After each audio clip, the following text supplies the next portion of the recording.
Is going on, everybody? It is the HHN dog here, the leader of the pack, and I am back with another Halloween Horror Nights video.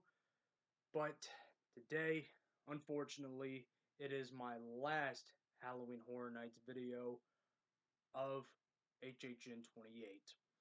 I'm sure, just like all of you, I did not want HHN 28 to end. I have been to Halloween Horror Nights in Orlando every year since 2010, and I did not want this year to end. But with today's video, I have to put Halloween Horror Nights 28 to rest. So, with today's video, I'm going to give my final thoughts and review on this year's event, and then I'm going to show you the merchandise I got. It's not much, but it's something to remember HHN 28 by. So I'm gonna start with the scare zones, and then I'm gonna work my way with the house. I'm gonna work my way up with the houses. And how I'm gonna do this is I'm gonna tell you the backstory of the scare zones and houses, and then I'm gonna give you my ratings. So on a scale of 1 to 5, that is how I'm gonna do it. So let's start with the scare zones. We're gonna start with Avenue of the Stars, right between Shrek and Despicable Me. This is the Harvest. An old barn holds horrors from each of our houses. Foul creatures lurk between the hay bales, ready for a harvest of blood and screams. So that is what the event guide has to say about the harvest. Now, the harvest was just basically Altars of Horror from HHN 27, so last year. That's all the harvest was. It wasn't necessarily scary. Um I don't know. The Harvest it just wasn't a strong scare zone as I thought it would be.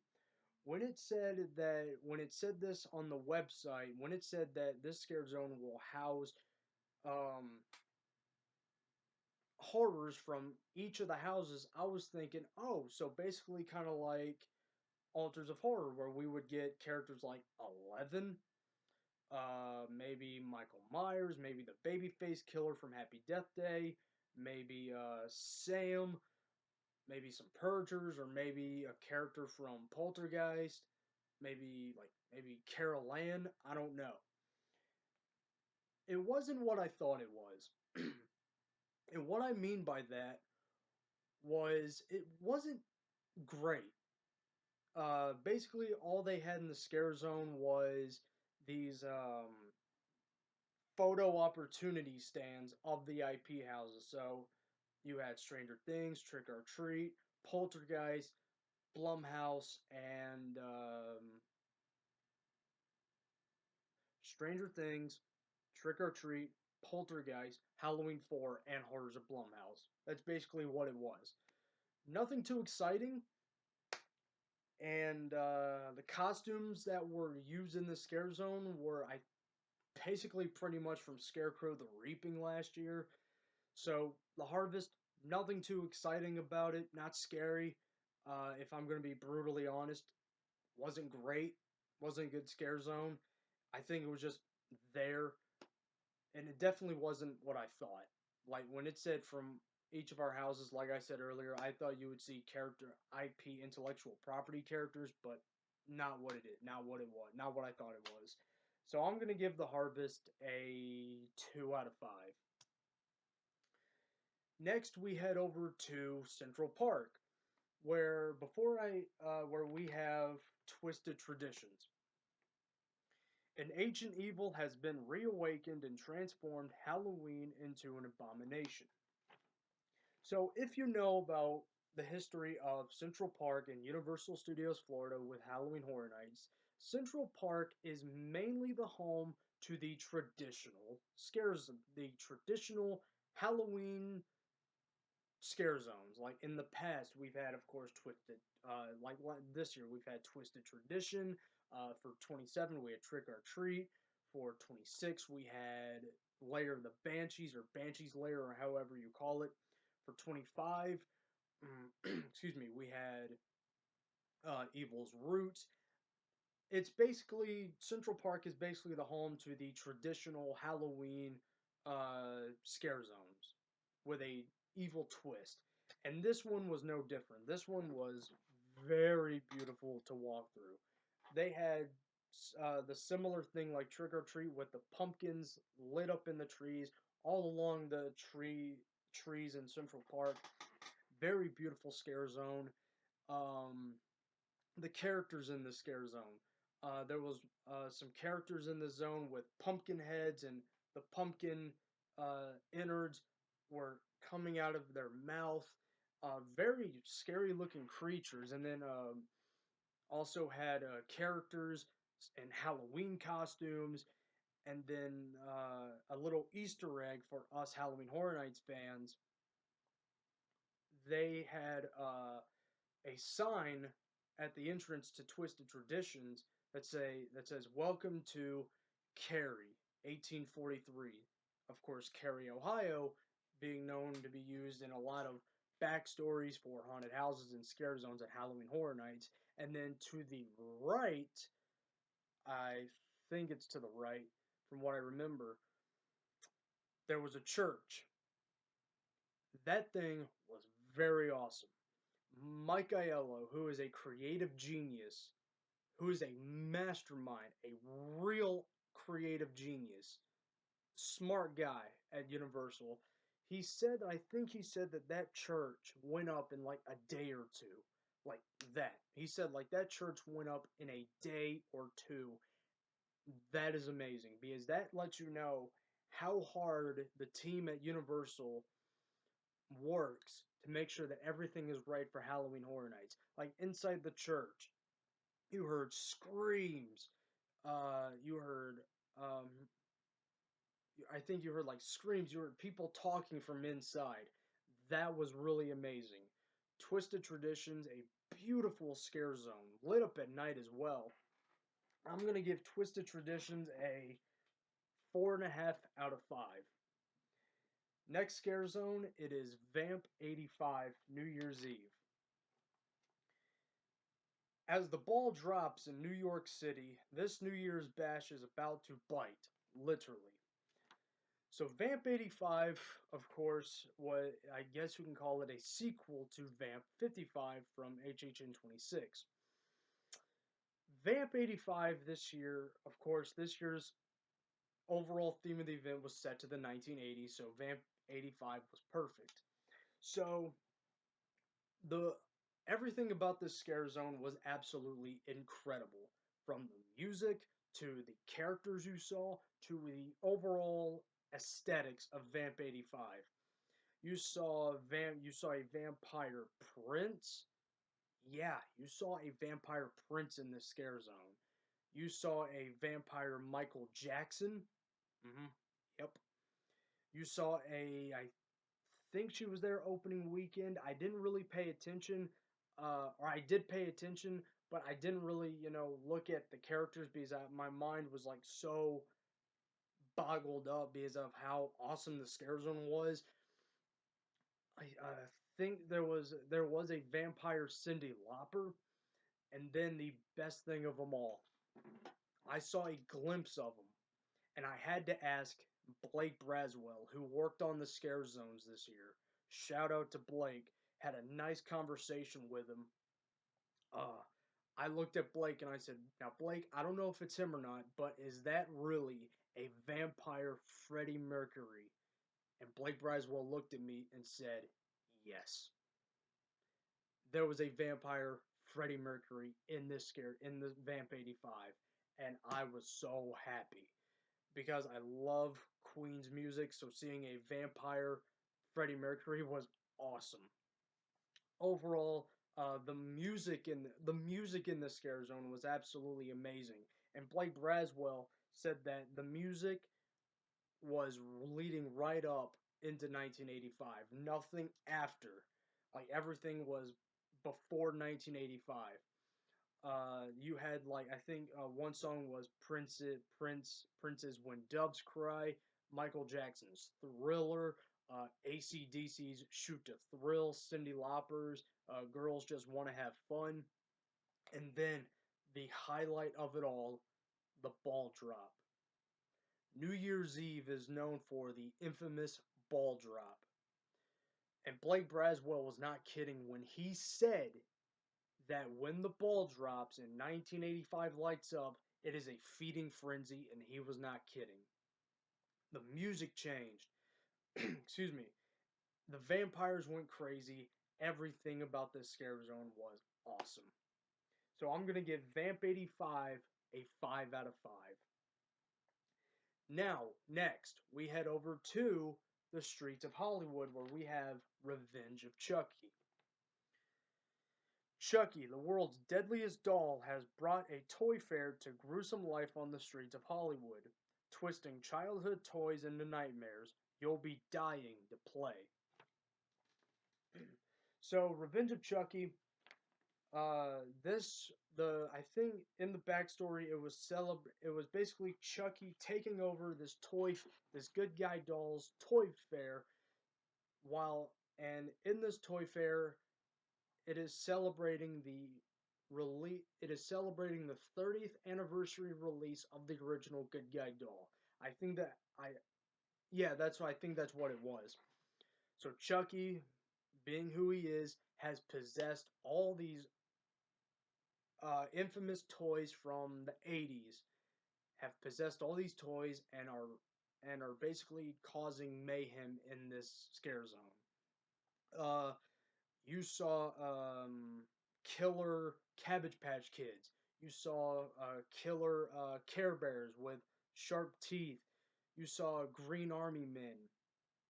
Um, there was one character in the zone. He kind of looked like Slappy, the dummy from the Goosebumps books. He was in the scare zone, and Chucky not only possessed these toys, but he also did possess the good guy doll factory workers. But my absolute favorite character in Revenge of Chucky, she was a broken ballerina. My absolute favorite character from the scare zone. Oh, and they also had monkeys in a barrel.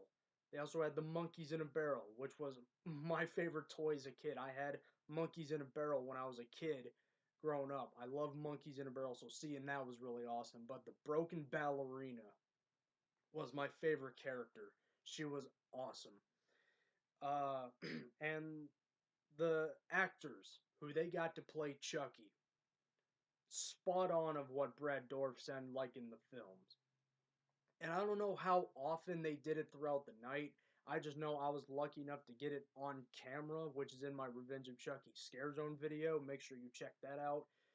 Throughout the night, again, I don't know how often they would do it, but throughout the night, Chucky would tell everyone to raise their right hands, and he would possess everyone, chanting the chant like he did in the movie, Ale, Ave Duli Dambala. I think that's how it goes. And the toys would go crazy. They would end up chasing everyone. It was absolutely awesome. I'm going to give Revenge of Chucky a 5 out of 5. Next, we head over to South Street. Smile on my face, talking about this scare zone.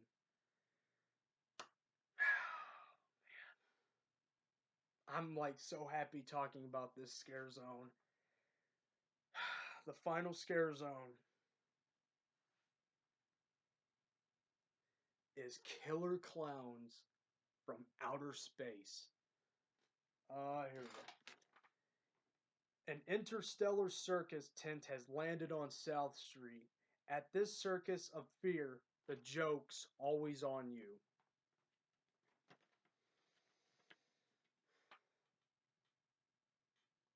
Blake Braswell, if you come across this video, there's only one thing I need to say about you. There's only one thing I need to say to you. Thank you. Killer Clowns from Outer Space Oh man, like the smile on my face is growing as I talk about this scare zone. Killer Clowns from Outer Space. Loved it. I loved it.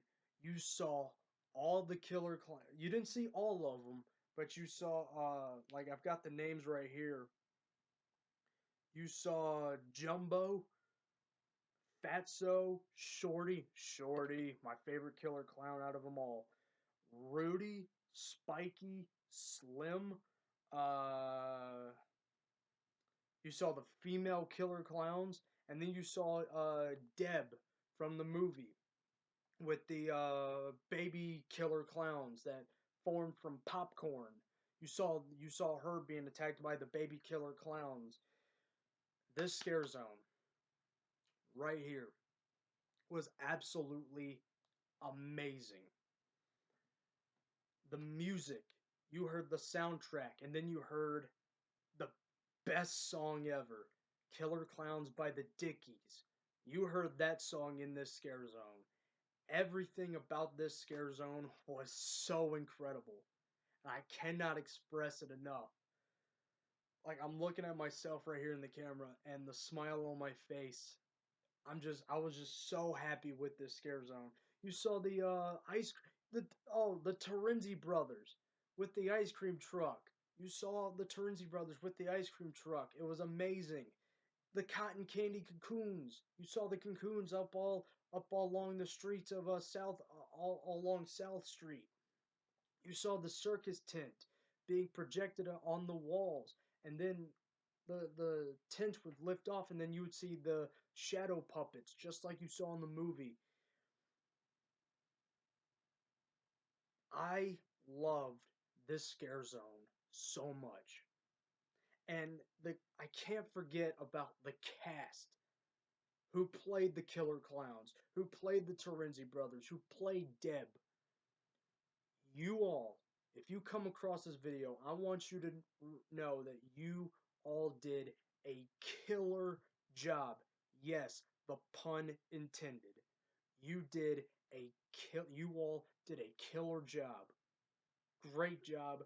I give Killer Clowns from Outer Space. I know my scale is only supposed to go 1 to 5, but I give Killer Clowns from Outer Space a 6 out of 5. It broke my scale. I loved every bit of this scare zone. Great job to the cast and crew of Killer Clowns from Outer Space.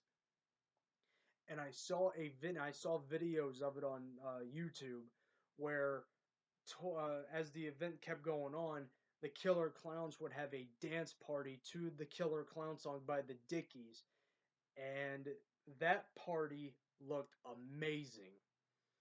Like the Killer Clowns would dance, the Terenzi brothers would dance. That dance party looked lit. Like I wish I could have been there in person to experience it, but you know what? I'm glad they did. I'm glad I got, thanks to YouTube, I'm glad I get to watch it because the cast looked like they were having so much fun in that scare zone. Great job. 6 out of 5. Hope to see the Killer Clowns return to Halloween Horror Nights again soon.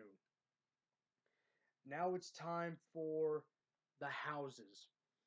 There are 10 houses. So, let's get into it. We're going to start with Scary Tales, Deadly Ever After. The Wicked Witch of the West has cursed the land of the fairies, twisting beloved stories beyond recognition. There are no fairy tale endings here. So, Scary Tales, Deadly Ever After, of course, if you have been to Halloween Horror Nights, if you've been to Halloween Horror Nights before, you would know that Scary Tales first came to Halloween Horror Nights in 2001. Excuse me. And it has become a staple of Halloween Horror Nights. It is a popular original storyline with the fans of the event, so it makes sense that Scary Tales would return this year. My first real introduction to Scary Tales was from Halloween Horror Nights 25 in the Scare Zone, Scary Tales Scream Punk. I never knew anything about Scary Tales before this, And when I first saw it was announced, I researched and I knew what Scary Tales was about, but I would have loved to have seen what, the first set of fairy tales looked like from 2001 or 2008. But this was my first real introduction to Scary Tales, and going into this house, I had an idea of what it was about. The facade of this house was amazing. The sets in this house were amazing. The bear, HHN bear, returned. You saw the Wicked Witch, other fairy tales. You saw Humpty Dumpty. I believe Hansel and Gretel was in this house. The Wicked Witch of the West was all throughout this house because, of course, this was her land. She has ruined all our favorite fairy tales. It was very well done. I loved Scary Tales, Deadly Ever After, and the facade, like I mentioned. It was the Wicked Witch's castle, and she would be up right there on her pedestal, conjuring up dark magic, and she would be on a bungee rope, and she would fly. She would fly. That was amazing. So I'm gonna give Scary Tales, Deadly Ever After a 5 out of 5. Next, we head over to the back of the park where the 10th house was located. Seeds of Extinction. Humanity is extinct, wiped out by a cataclysmic meteor. In its wake, something monstrous has taken root. So, Seeds of Extinction was housed in the 10th location. When Seeds of Extinction was first announced, excuse me, it sounded interesting. Charles Gray talked about it more, and he said that it was basically plants overrunning the earth. Humanity is dead. Everything is now overrun by plants. This house sounded interesting. I went in on opening night, and the facade of the house was, you saw the school, but you saw a school bus, and you saw Desert Valley Mall overrun by plants. Great, and then they had projection mapping on the front telling you about what about more backstory of the house. In the house, um, it wasn't necessarily scary, if you ask me. Like, you went into like a Mexican restaurant, and one thing too that Halloween Horror Nights likes to do is disorient you. Um, so one thing they like to do is they have a floor set piece that tilts kind of like at this angle, almost like at this angle, and that would disorient you. Well, since you're in a Mexican restaurant, I think this is the same set. The floor is tilted, and you would have to walk just like that. And I think to the side of it there was a flat path. If you did not like walking on that tilted floor, there would be a side path for you to take in case you get disoriented real easily. But that was really cool. Again, it was Seeds of Extinction wasn't necessarily scary. It was just really cool to look at. The sets were amazing. My favorite part about Seeds of Extinction were if you looked up at one scene, um, you would um, see a plane crashed into the roof. Like, there's a literal plane above you and it crashed. That was really cool. And the Easter eggs in this house was awesome. I saw the lightning gulp Easter egg, of course, hinting at Ghost Town: The Curse of Lightning Gulch, the 144-ounce lightning gulp drink. Jack and Eddie's Sunglass Hut, which was really amazing to see. Uh, Again, Seeds of Extinction, not scary, but really cool to look at. I'm going to give Seeds of Extinction a 4.5 out of 5. Next, we head back up to the soundstage houses where we have Carnival Graveyard, Rust in Pieces. Where is it? Here we go. The caramel-coated carnivals of yesteryear have died, but something sinister has festered, waiting to torment those who trespass upon their salvage yard. So Carnival Graveyard, really amazing house. Charles Gray did a Lights on tour with Attractions magazine, and he said that this house was built to look up. Everything was indeed built to look up. There were some more Easter eggs in this house. There was one where you saw Jack's head sack from the Carnage Return show from 25. Then you saw the ice cream cart from Vamp 55. You saw the Dueling Dragon sign from, of course, Islands of Adventure. That was in the house. Or I didn't see the Dueling Dragon sign in person. I saw it in the Lights On video that Charles Gray did. Great Easter eggs. The scare actors in this house were intense. The Carnies, they did not like trespassers, and they were not kidding when they said that the Carnies in this house do not like trespassers coming into their salvage yard. They don't like it. My favorite scene in this whole house was the Love Shack. The Love Shack was really awesome. Of course, when you do a carnival type scare zone or themed haunted house, there's always got to be a Love Shack. So when you enter the Love Shack, you would hear cute little Valentine's Day love music and all that crap. Uh, so when you walk up, you would see two bodies tied together, a man and woman tied together with their faces peeled off.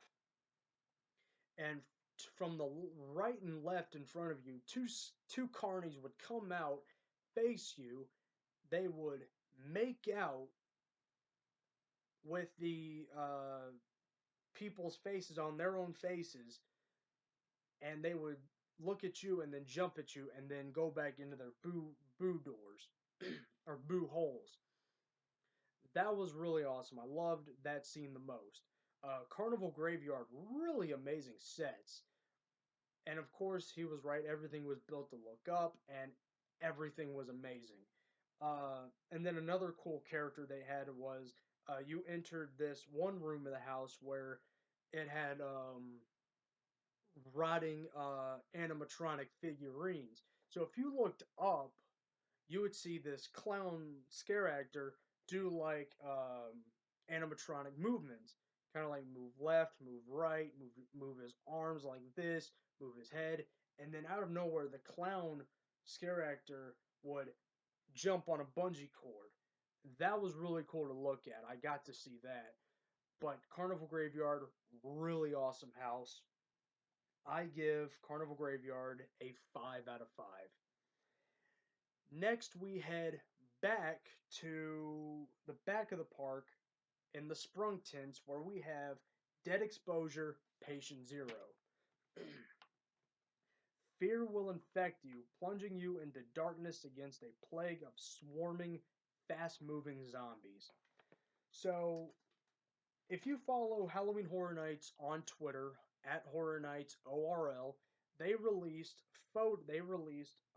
postcards of telling you more backstory to Dead Exposure, and it was set in Paris, 1982. This house, absolutely terrifying. It scared me. The first time Dead Exposure, excuse me, Dead Exposure is another fan favorite. Dead Exposure, I think its first appearance was 2010 at 20 Years of Fear, if I'm correct. It had its own house, and from what I remember, from what I heard, that house had people literally running out of that house. This house, absolutely terrifying. It was all strobe lit. Uh, really awesome sets. You would enter a train car. You would get scared by a flesh-eating zombie on the train car, and then the first or second room of the house, you would This was by far the coolest thing ever. I find it funny, but yet really awesome. You would enter a rabid monkey sanctuary, if that's what it's called. You would hear the monkey sounds. You would hear monkeys. You would hear monkeys in distress, and you would get scared by a scare actor coming at you, which was really funny but yet cool at the same time. Dead exposure was really terrifying. It scared me, and I do get scared easily, but dead exposure, yeah, it was a scary house. I'm going to give Dead Exposure Patient Zero a 5 out of 5. Now we head to the second Sprung Tent. My favorite, my personal favorite original house for this year, Slaughter Cinema. It's showtime at the local drive-in where you don't just catch a movie, the movie catches you. When the credits roll, heads roll. Slaughter Cinema. When I first read the blog post on Slaughter Cinema on the Universal Orlando blog website, this house, I was looking forward to it. You saw characters in this house, like um, Devil Dogs, the biker Devil Dogs. You saw Emma. I'm gonna try my best Charles Gray impression. You saw Amazon cannibals from Planet Hell, or Devil Dogs. This house. I cannot express how happy I was with this house. Everything about this was amazing. It's basically 80s B movie mashup house with corny, cheesy B movies, but yet with really effective scares. You saw the Swamp Yeti. Other original movies created by Universal in this house were Midnight Snack 2. Um, I think it's called Sorority Slaughter. I think that was in the house from what I remember. I don't know, but then you saw the barber. You saw a killer barber shop. I don't know the exact name of it, but this house was truly amazing. And of course, um, Cary Drive-In. The Cary Drive-In was the name of the drive-in theater that you saw. This house was absolutely incredible. I love it. And you know what? I'm going to say it right now. This house needs a sequel. Slaughter Cinema 2. With new original movies created by Universal. That would be incredible. I would love to see a sequel to Slaughter Cinema. Slaughter Cinema 2, I don't know, but I would love to see a sequel to this house. I give Slaughter Cinema a solid 5 out of 5. Next, we're gonna hit the IP houses. We're gonna the intellectual property houses. We're gonna hit up Horrors of Blumhouse 2. Witness a college student try to break the murderous cycle of Happy Death Day and enter the brutal world of the First Purge. This house, oh boy, not that great. Don't get me wrong. I loved the Happy Death Day scenes in this house. I loved the Happy Death Day scenes in this house. I love the movie, so seeing Happy Death Day was amazing. The First Purge, on the other hand, yeah, no. I saw the First Purge in theaters, and oh boy, it was not good at all. It was terrible, if you ask me.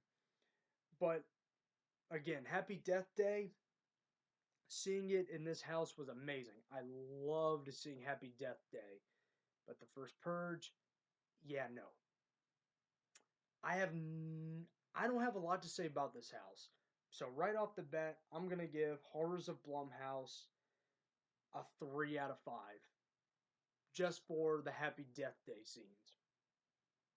Next, we head over to towards the front of the park where we have Halloween 4, The Return of Michael Myers. Evil has returned in an all-new house. Michael Myers is unstoppable and there's nowhere to hide. So, Halloween 4, The Return of Michael Myers. Of course, this year's theme of the event was set to the 80s, so Halloween 4 was the perfect fit. During speculation season, the rumor was that the new Halloween movie, Halloween 2018, was going to be at this year's event. That was the rumor. But we got Halloween 4. I got some really great scares in this house. Michael Myers scared me a lot in this house. I loved this house. Uh, a lot of people had this lower on their list. Excuse me.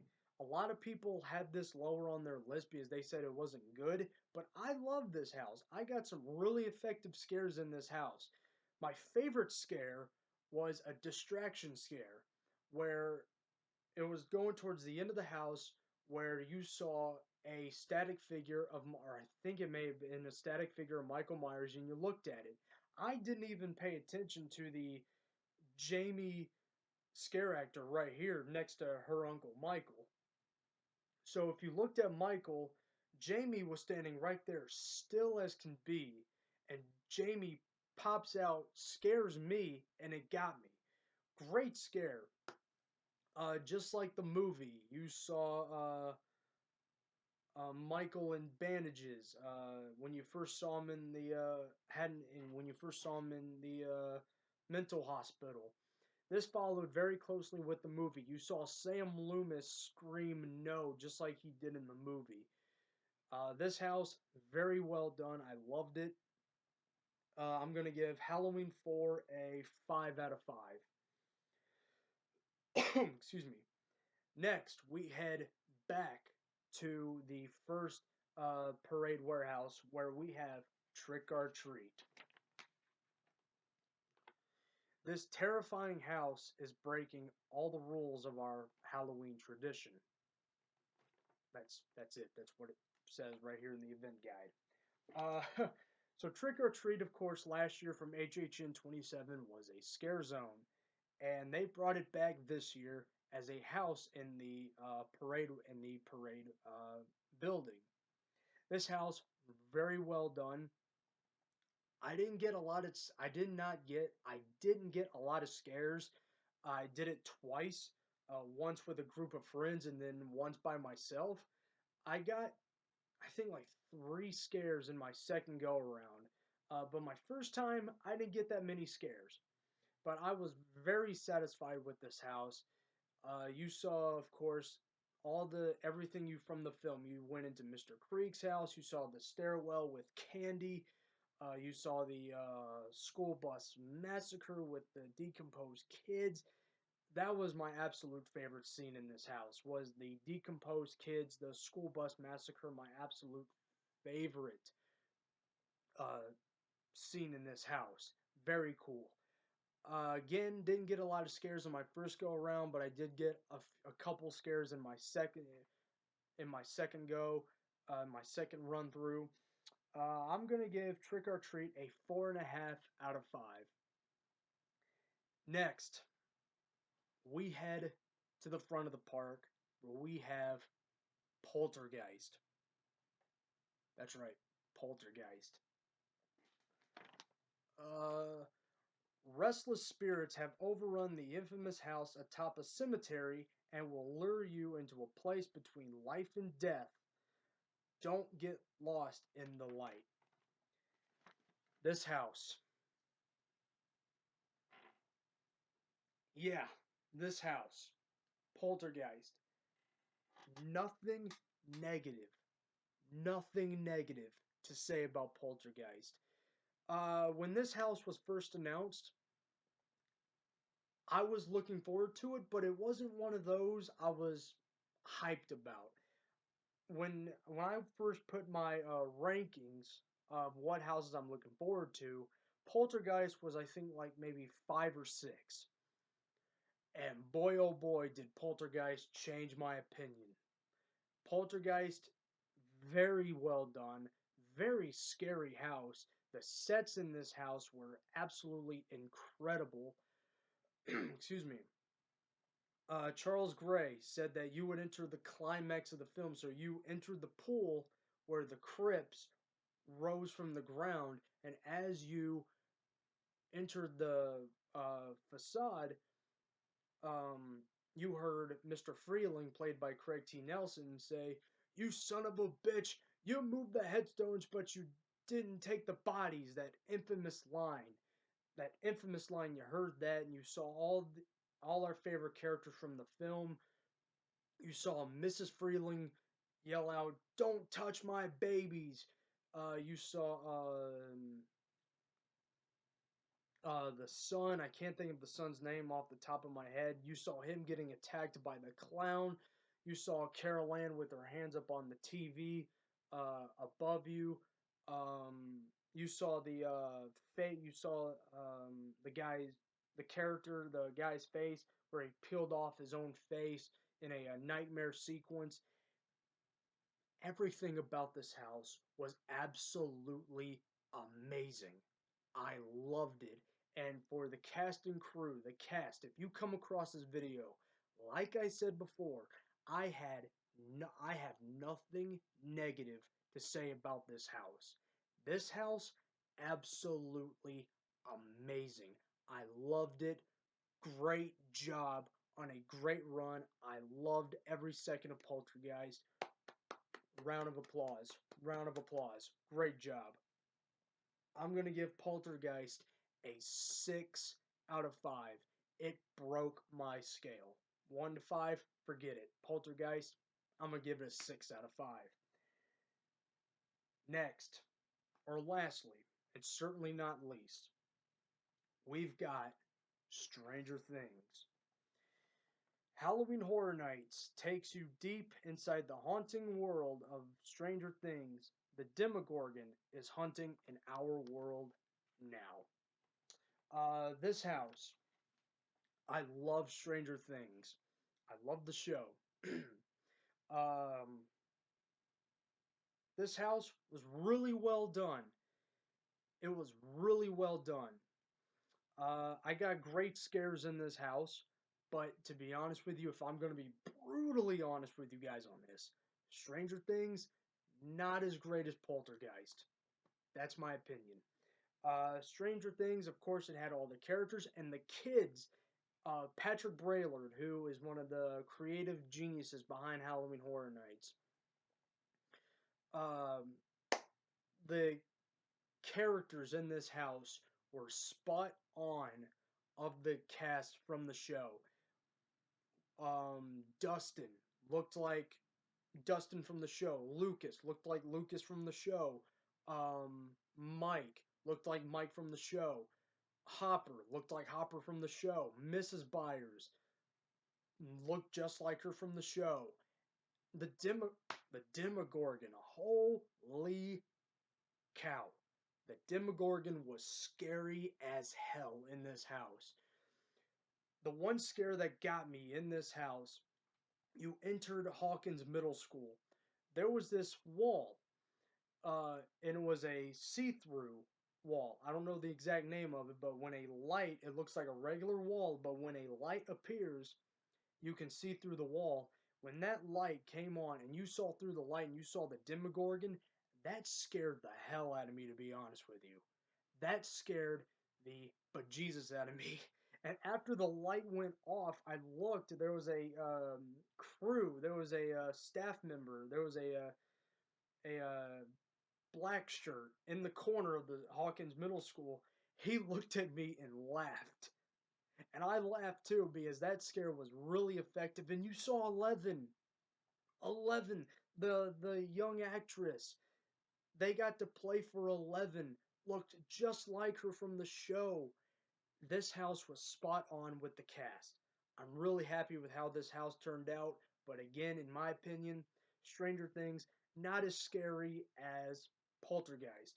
I'm going to give Stranger Things a 4 out of 5.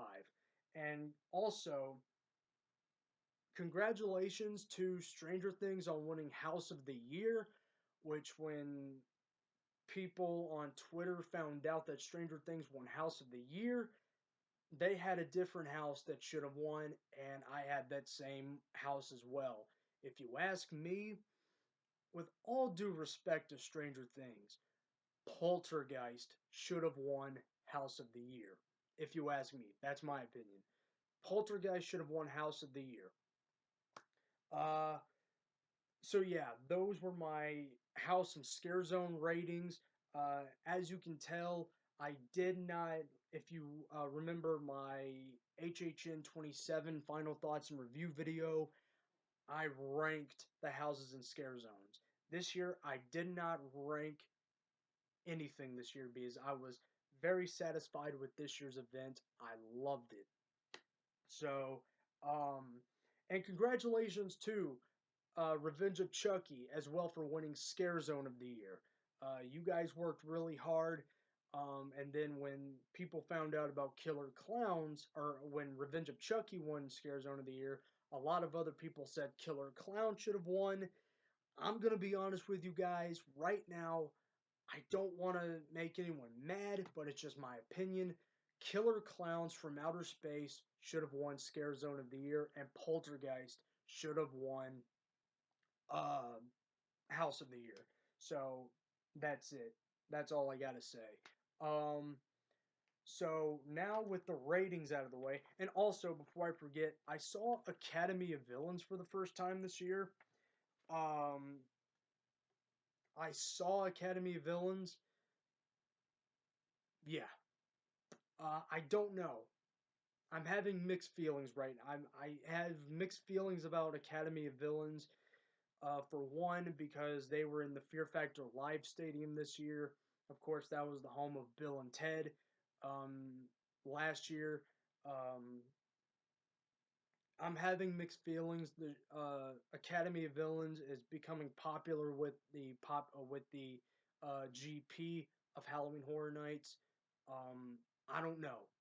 I honestly don't know. I'm sorry. I don't know what to say about Academy Villains. I just have mixed feelings. I don't know what to say about it. So that's all I got to say about Academy of Villains. Now, the last thing. It's time to look at the merchandise. It's time to look at what I got from Halloween Horror Nights. I'm going to start with the t-shirts. Or actually, I'm going to start with this. The lanyard is a big thing of mine to get every single year. And this year, I love how the lanyard looks. It's the Stranger Things lanyard. I'm going to unclip it so you guys can see both sides. So there's this side to it. And then here's the other side. Of course, you've got the Welcome to Hawkins sign. You got 11, and then you got, who is that? Lucas and Mike right there on their bikes, but you don't see Dustin, which is sad, but that's okay. Uh, Wait, there he is, right here. Aha! There's Dustin, right there. And there's Mike again, right there. So there's Dustin. There's a close up of 11, and then there's the alphabet wall. And then throughout the lanyard, you see the Demogorgon. There it is. So all throughout the lanyard, you see the Demogorgon, and there it is again on that side. It's double-sided, just like it has been in years past. I was not going to get this lanyard at first, to be honest with you. The lanyard I was going to get was the one with the pumpkin design on it. It was orange. Um, the reason why I did not get that one, because it came with the interactive skull. I did not want that lanyard with the skull because I think it was like $17, $18, and I was not going to pay $18 for a lanyard with an interactive skull, so I ended up buying this one, and I love this. Is it upside down? Yes, it is. I ended up buying this one, and I love it. I love this lanyard so much. So next up are the actually whoops, sorry. Um, this one is a, let me take these out. The Blinky Cup is another must get for me every single year. take these out. The Blinky Cup is a must get for me every year. And Steve, shout out to him. I hung out with him opening weekend. He got me the Blinky Cup for this year. Um, there's the front of it, and then here's the back of it. We know what scares you. And the thing is about the Blinky Cup, it doesn't stay blinking when you push the button. So if you look right here, it's blinking. I press the button right here. It doesn't stay blinking. So see, I, I touch it. It doesn't stay blinking like it does on my 27 Blinky right there. Um, I don't know why. I don't know if it's the thing on the bottom, but I don't care because I don't leave them blinking. But thanks, Steve, for giving me the Blinky Cup. Uh, and then this was really cool too. In the Universal store, they had arcade games like the main Universal store. Once you enter Universal Studios, they had arcade games. Just like since this year's theme was set to the 80s, they had arcade games like Dig Dug, Donkey Kong, Dragon's Lair, just like the boys played in Stranger Things Season 2.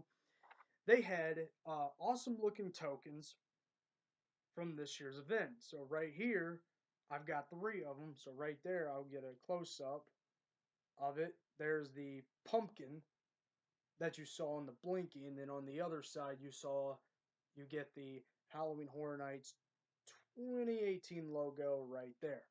I got 3 of them. Where did the other 3 go? Oh, there they are. So I got 3 of them. Uh, and then one thing too, um, I don't keep my tickets from my trips. Usually my tickets for my Halloween Horror Nights, they usually get lost, destroyed, or thrown away. But this year I'm keeping it since this year was possibly my favorite trip to Halloween Horror Nights ever. I'm keeping my Rush of Fear pass from opening weekend.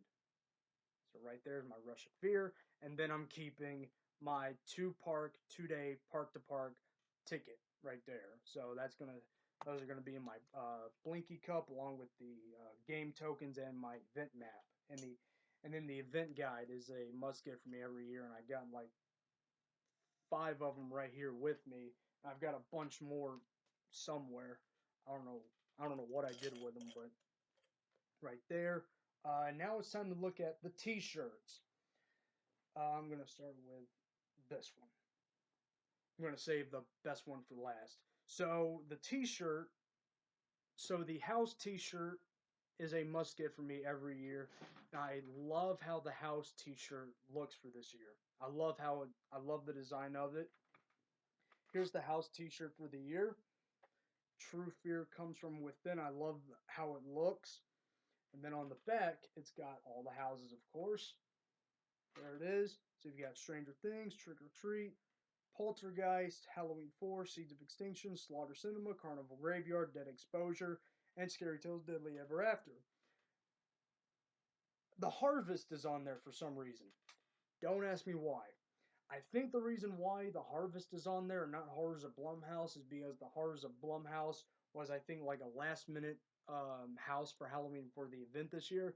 And the Harvest was originally going to be a house, and I think the Harvest was going to be similar to Scarecrow the Reaping. But I'm still fine with how it turned out. Like, I love the way it looks this year. Then you've got Michael Myers' knife right there. You've got Sam's lollipop and Welcome to Hawkins sign right there. I love the design of it this year. I really do. The next shirt is the Trick or Treat shirt. I love how it looks. I really do. If you ask me, it looks like a movie poster. It looks like a movie poster if you ask me. I don't know if that was the intention for the shirt at all, but it looks like a movie poster for the movie Trick or Treat. So of course you've got Sam unmasked, and then you've got Sam right there with the pumpkin. So I love how the shirt looks. It looks like a movie poster. But again, I don't know if that was the intention, but if it wasn't, it looks like a movie poster to me. So really cool. Really cool. Now comes my favorite shirt out of the 3 shirts I got for this year. I did not get this at the event. My mom actually surprised me with this shirt. She asked me, was there anything from Horror Nights that I wanted but I didn't get? And that is this shirt, Killer Clowns from Outer Space. My mom surprised me with this shirt, so thanks, Mom. Right here, I love this shirt so much. I love it. I love the colors of it. I love the colors they used in the shirt. So right there, let's see, let's see if I can name the clowns. This guy right here is Jumbo, Fatso. I know, whoops, I know that's Shorty. And if I'm correct, that is Rudy? I think that's Rudy. I'm not sure. But yes, love this shirt. So that's basically it for the merchandise, and that's basically going to end the video. So thank you guys so much for watching this video. I'm sorry if this video was way too long. I wanted to get in everything for Halloween Horror Nights 28. But thank you guys so much for watching this video. Tell me, what were your thoughts on Halloween Horror Nights 28? Make sure to tell me your thoughts on this year's event in the comment section down below, and I will look at them. So thank you guys so much for watching this video, and that's going to do it. And the next Halloween Horror Nights video you will get is my HHN 29 speculation video. That will not come until January of 2019. So stay tuned for that video. So thank you everyone so much. Once again, shout out to everyone who worked on Halloween Horror Nights 28. This year was truly a year to remember, and we cannot wait to see what's in store for HHN 29. So thank you everyone so much for watching, and until the next Halloween Horror Nights video, everybody, I will see you all in the doghouse.